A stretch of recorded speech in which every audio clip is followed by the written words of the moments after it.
Bonjour à tous, c'est Gilles, je reviens à vous aujourd'hui pour continuer à discuter de trois idées, partager des idées, j'espère qu'elles résonneront avec vous. Cette première idée, c'est vraiment de comprendre que la peur, la peur représente l'ensemble de la souffrance et de la maladie, et l'amour représente l'ensemble des solutions du parfait bien-être, hein. Donc c'est vraiment arriver déterminer à l'intérieur de nous, arriver à faire face à toutes ces peurs pour arriver à remplir de lumière, remplir d'amour tous les espaces à l'intérieur de nous, que ce soit dans notre conscience ou dans notre réalité physique, savoir qu'on est des êtres galactiques, hein. Il faut se rappeler quand c'est notre vraie nature, on est des êtres multidimensionnels, des êtres galactiques qui ont pris une forme humaine pour pouvoir participer à ce plan d'évolution. Et, euh, et donc voilà, je vais tirer quelques cartes pour se distraire. Les cartes, c'est un peu une distraction, mais bon, ça, il y a quand même, ça nous reflète quand même un niveau de conscience, une guidance, disons. La plus haute sagesse pour nous aujourd'hui, c'est le yin, c'est laisser les choses venir à nous naturellement, sans aller à leur recherche. Ce que l'on doit comprendre, c'est que la vérité soit, c'est l'habilité d'être transparent, de vouloir faire émerger la vérité en nous, être sincère, ce que l'on doit faire, c'est la connaissance profonde. On doit pouvoir se connecter à des connaissances profondes qui nous permettent de continuer à se cultiver depuis l'intérieur. Et l'aboutissant, c'est heureux, c'est voir la situation, que quelle que soit la situation, elle est parfaite, elle est magnifique, elle est source de joie. Nous sommes dans l'anticipation de tout ce qui arrive, toutes ces choses miraculeuses qu'on peut même pas deviner, hein, qui Et donc voilà, hein, c'est très positif. Tout c'est très positif. Ce qui s'est passé au début, la pyramide a été créée pour l'ascension, c'est-à-dire il y a Dieu en haut, la pyramide, mais il y en a qui sont arrivés, qui ont créé une différente pyramide hiérarchisée où ils ont séparé tous les niveaux au niveau sociétal. Alors c'est vraiment se reconnecter à cette pyramide de lumière, parce que toutes ces forces de l'obscurité ont subi la défaite, parce que la mer est arrivée avec cette lumière rubis, et donc tout ça est en train de parce que quand on est arrivé ici, on avait le pouvoir de manifester les choses comme on en avait besoin, mais après on a perdu ces pouvoirs et donc on a dû aller dans l'agriculture et ces choses-là.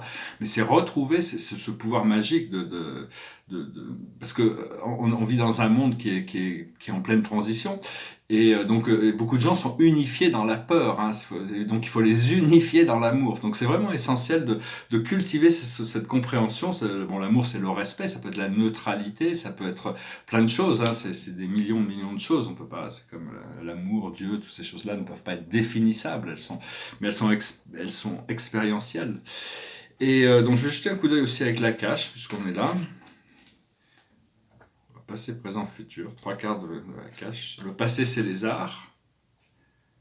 Le présent, c'est les gréco-romains, c'est le pouvoir de l'appréciation des choses terrestres, et le futur, c'est la galaxie qui va s'ouvrir, la conscience qui s'ouvre sur ces plans galactiques qui vont nous enrichir de manière incalculable.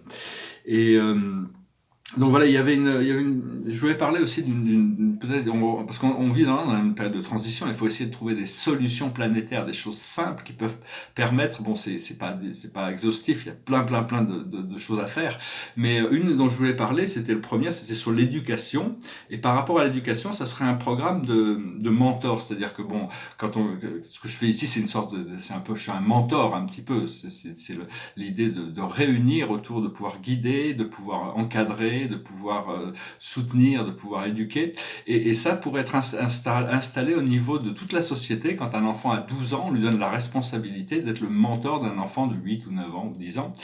Et ces liens, et chaque enfant aurait deux mentors, et donc ces liens pourraient évoluer avec le temps, hein, selon les intérêts de l'enfant. Mais bon, ça pourrait être un système qui pourrait être mis en place. Ça demanderait à peu près 1 heure ou 2 heures par semaine à chaque personne, hein, de s'impliquer dans aussi bien on pourrait profiter des mentors avec le temps qu'on a eu, qu'on a eu, hein, qu'on pourrait évoluer aussi ce système, mais on devrait donner un peu de notre attention à deux personnes qui permettent, pour les aider, les assister. Donc ça pourrait créer je pense pas que ce serait très compliqué à mettre en place, c'est juste une avenue, hein.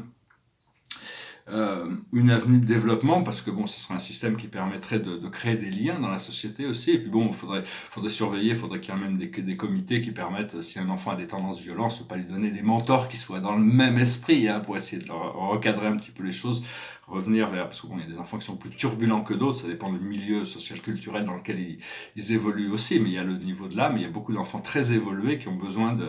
Je veux aussi dire par rapport à l'éducation qu'en Atlantis, on repérait les enfants au plus tard à l'âge de 8 ou 10 ans, au plus tard, comme dans le Star Wars, quand ils cherchaient les Jedi, ils les cherchaient très jeunes, c'est pour arriver à voir les enfants qui sont le plus ouverts à la sagesse. Et ces enfants ont été mis à l'écart, ont donné une éducation très particulière pour qu'ils deviennent les enseignants de toute la société après.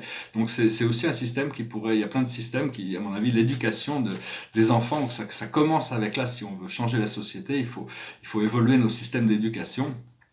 Donc voilà, je vais finir avec une chanson. Je voulais juste venir vous saluer et partager ces 2-3 idées. Ici, c'est un tableau, ça s'appelle La Femme en jaune. C'est un tableau de 2006.